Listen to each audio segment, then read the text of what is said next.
Welcome to my channel, Suara dari Timur, tempat orang Timur bersuara. Terima kasih teman-teman sekalian kembali mampir di channel kami. Semoga saya menjumpai Anda dalam keadaan yang sehat walafiat.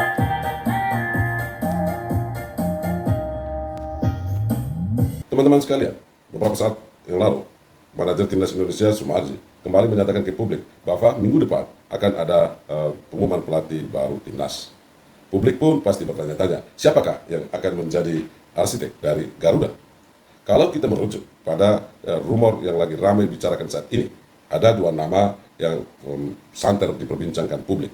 Yang pertama ada pelatih berdarah Indonesia, Giovanni Van Bronckhorst. Dan yang kedua, berdasarkan tuntutan dan tekanan publik sepak bola Indonesia setelah menyaksikan kemerosotan yang terjadi di dalam prestasi Garuda akhir-akhir ini, nama Sintayong kembali digaungkan untuk menjadi pelatih timnas Indonesia. Nah, keputusannya tetap ada pada tangan PSSI selaku Federasi Induk Sepak Bola Indonesia.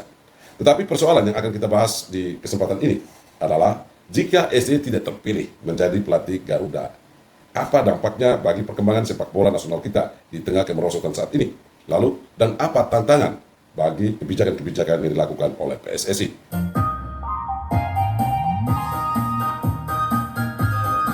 Jika pada akhirnya PSSI memilih bukan STY sebagai pelatih timnas Garuda, tentu keputusan ini merupakan strategi tata kelola sepak bola, bukan evaluasi personal atas individu tertentu.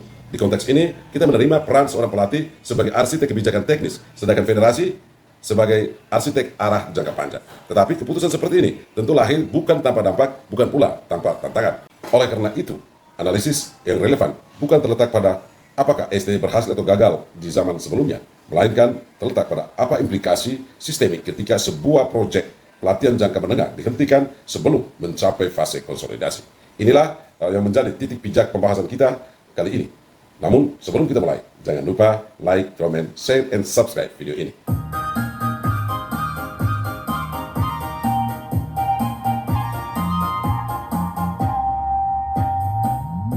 Satu hal yang tak bisa dipungkiri bahwa sejarah perkembangan sepak bola Indonesia tidak terlepas dari sosok seorang STY.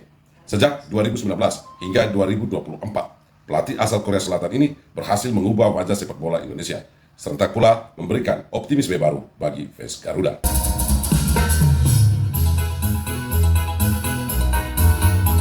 Kalau kita cermati secara lebih dalam, di zaman kepelatihannya, STY sebenarnya telah memainkan 3 peran kunci. Yang pertama, soal standarisasi intensitas dan disiplin.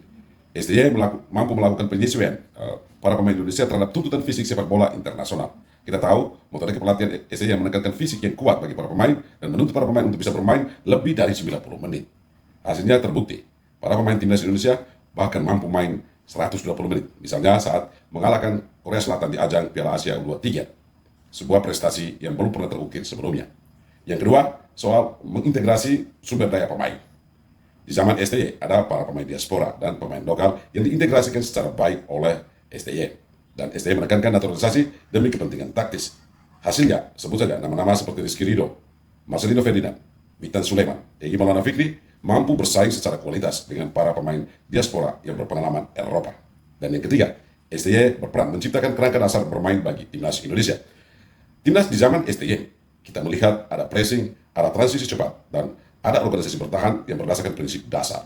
Intinya, di zaman STY, timnas Indonesia punya identitas permainan yang jelas.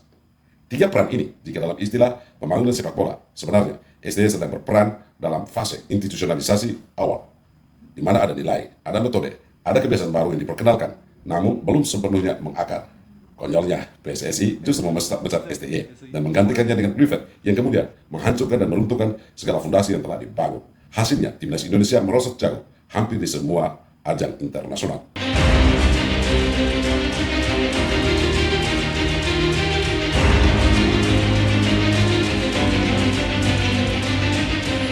Teman-teman sekalian, STY tentu memiliki posisi yang cukup strategis dalam pembentukan identitas permainan timnas Garuda kurang lebih hampir 5 tahun. Maka ketika ia digantikan oleh Kluivert, dampaknya langsung terasa bahwa timnas Indonesia bermain seakan tanpa arah, tanpa identitas yang jelas. Hasilnya pun mengerikan, yakni timnas Indonesia gagal hampir pada semua level turnamen. Dan Kluivert kemudian diusir pergi oleh PSSI. Dan kini PSSI sedang mencari arsitek baru bagi timnas Garuda.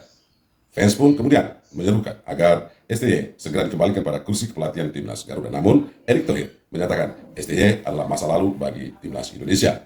Hal itu berarti menutup kemungkinan STY untuk dipilih kembali menjadi pelatih Garuda. Dan di titik ini kita bertanya, apa dampaknya bagi sepak bola Indonesia?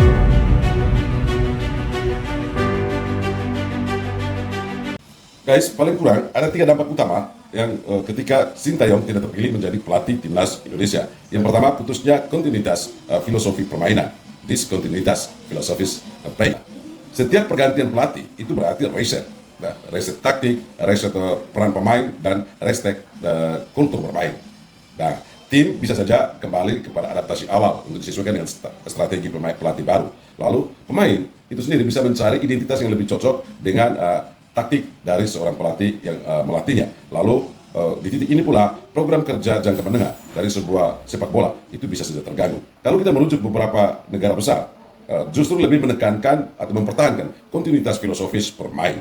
Tetapi kita di Indonesia justru berulang kali mengganti pelatih dan dampaknya juga memutuskan kontinuitas filosofi permainan. Dan ini adalah alarm bahaya. Dampak kedua adalah risiko turunnya kepercayaan pemain. Nah, banyak pemain, baik yang lokal maupun diaspora di timnas Indonesia, sebenarnya sudah menaruh harapan dan percaya pada kinerja seorang Sintayong. Nah, kepercayaan itu bukan hanya kepada federasi, tetapi juga pada figur dan visi pelatih seorang Sintayong. Jika pelatih nanti berganti, datang tanpa kejelasan arah, maka yang runtuh pertama adalah soal kepercayaan ini. Dampak ketiga adalah kemunduran proses pembinaan mental pemain. Kita tahu di zaman STY sangat ditekankan mental yang kuat bagi para pemain. Prinsipnya bahwa kalah boleh tapi menyerah adalah dosa. Nah, jika bukan STY yang memimpin timnas Indonesia saat ini, maka tekanan publik akan semakin brutal. Lalu pemain muda rentan untuk kehilangan mental. Dan tim mudah kembali kepada pola lama, yaitu cenderung panik, reaktif, dan tanpa kontrol. SEA Games 2025 kemarin adalah fakta yang menunjukkan dari situasi ini.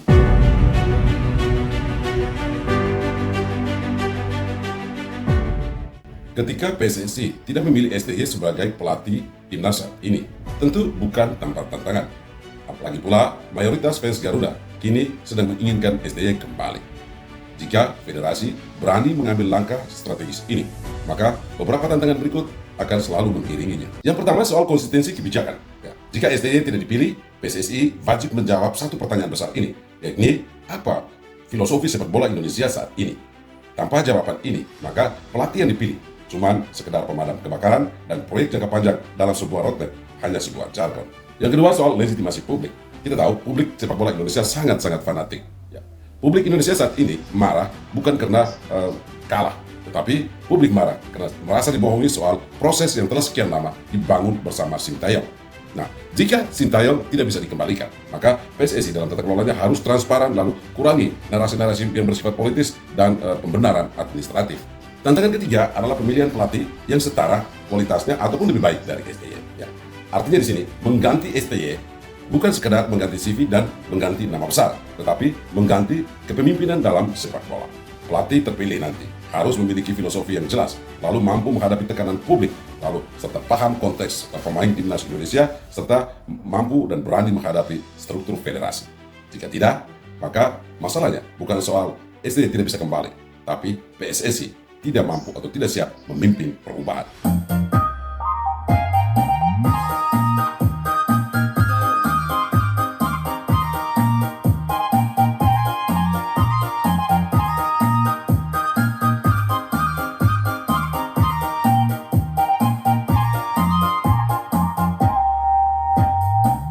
Teman-teman sekalian, tanpa Sintayong, timnas Indonesia memang tetap maju.